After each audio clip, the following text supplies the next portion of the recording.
देना चाहता हूं। एक बधाई, आपका सरकारी नौकरी में चयन हुआ, आपने अपने अपने विभाग में ज्वाइन किया। साथ ही आज बसंत पंचमी का उत्सव है। इस बसंत पंचमी के त्योहार की भी आपको बहुत बहुत शुभकामनाएं।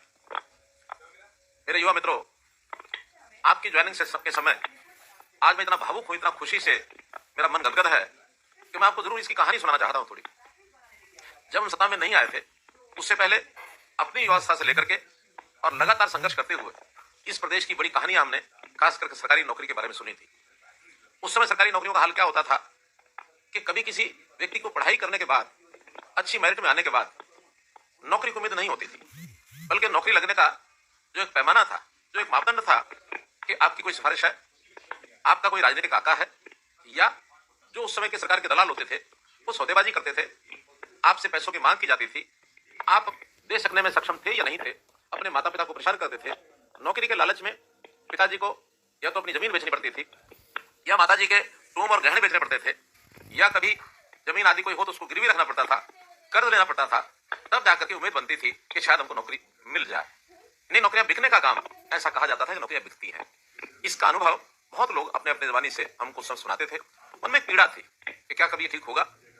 मैं हरियाणा के मतदाताओं का, अपनी पार्टी का धन्यवाद करता हूं कि उन्होंने मुझ जैसे व्यक्ति को ये दायित्व सौंपा कि इन व्यवस्थाओं को ठीक करना है तो आप जाकर के स्टार्ट करिए। 2014 में हमको ये अवसर मिला। प्रारंभ में ही हमने इस विषय पर संकल्प लिया कि आगे से किसी के साथ अन्याय नहीं होने देंगे, योग्य व्यक्ति के साथ न्याय होगा और न्याय के आधार पर उसको बिना खर्ची बिना पर्ची की नौकरी दी जाएगी। मिशन मेरिट, ये हमने शुरू किया। मेरिट और मास्टर, इस बात को ध्यान में रख करके हर चीज में योग्यता, इसको कैसे लाया जाए। बहुत विरोध हुआ, बाहर के लोगों ने भी किया, अपने लोगों ने भी किया।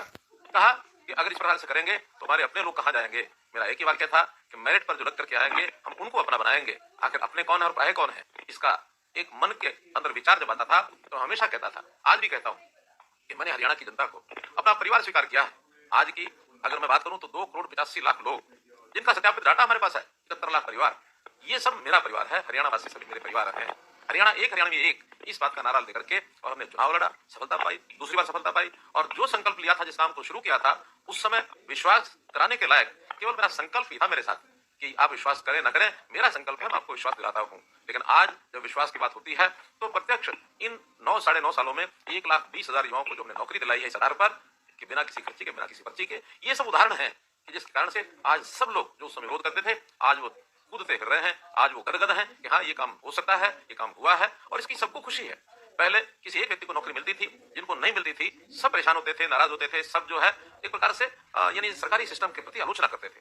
लेकिन आज नौकरी मिलती है उसको तो संतुष्टि है ही, जिसको नौकरी नहीं मिलती है उसको भी तो मन में परेशानी नहीं है। हर कोई सोचता है कि जिसको नौकरी मिली है भाई वो बहुत होशियार था, हमारे से पढ़ाई में आगे था, और उसको प्रेरणा मिलती है कि मुझे भी मेहनत करके नौकरी मिल सकती है। पहले जब नौकरियां मिलती थी तो चर्चा क्या होती थी कि अमुक नेता के बेटे का, अमुक अधिकारी के रिश्तेदार का, इनको नौकरियां मिली हैं, ये खबरें छपती थी। लेकिन आज खबरें क्या छपती हैं?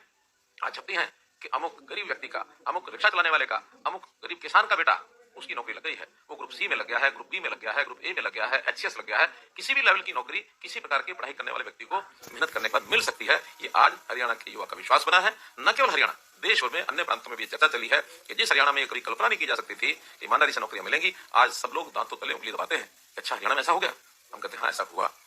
अब बहुत लोग कहते हैं कि आप इन बातों को करके बहुत प्रचार नहीं करते हैं। मेरा कहना है कि मैं प्रचार क्यों करूंगा? आखिर मैंने अपने परिवार के लोगों की सेवा की है, और जब परिवार के लोगों की सेवा करनी होती है तो उसके लिए कोई प्रचार करने की आवश्यकता नहीं होती है, बल्कि जो उसमें लाभान्वित होता है उसको सब लोग देखते हैं। आज जब ये नौकरियां मिलती हैं तो मेरे कान पर बात पड़ती है, एक एक गांव जिसमें दर्जनों दर्जनों नौकरियां लगी हैं। सालियाखड़ा गांव सिरसा का 35 से ऊपर नौकरियां एक ही गांव में लगी। इसी प्रकार बहुत लोग मेहनत करते हैं और इसमें शामिल हो गए हमारे साथ। एक युवा यानी चंद्र कला का संजीव, जो स्वयं शिफ्ट अटेंडेंट है, नौकरी करता है, लेकिन उसने अपने साथियों को, अपने आसपास के लोगों को उसने ट्यूशन पढ़ाई, उसने उनकी ट्यूशन नहीं पढ़ाई, उनको मदद की, और उनको अतिरिक्त समय में मदद करने के बाद जो उनके साथ जुड़े लोग थे उसके अंदर ऐसा बताया जा रहा है कि 16 बच्चे जो नौकरी लग गए।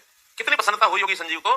इस प्रकार के काम करने वाले केवल एक नाम लिया है, ऐसे बहुत लोग होंगे जिन्होंने एक दूसरे की सहायता करके और लोगों को आगे बढ़ाया है। हमारे जीवन में इस संघर्ष में बहुत लोगों ने साथ दिया, हमारे माता पिता ने दिया, हमारे गुरुजनों ने दिया, हमारे सहपाठियों ने दिया। सब लोग मिल करके जब काम करते हैं तो किसी भी लक्ष्य को प्राप्त करना कठिन नहीं होता है। तो आज मित्रों, जो हमारी ये पिछले दिनों में 10,500 लोगों की भर्तियां एक साथ हुई, बाद में लगभग 1100 लोग पुलिस के अंदर भी जिनका नाम पेंडिंग था उनको भी नियुक्ति पत्र मिला है, और आगे भी अब इस कड़ी के अंदर लगभग 60,000 लोगों की भर्तियों की हमने बात की थी।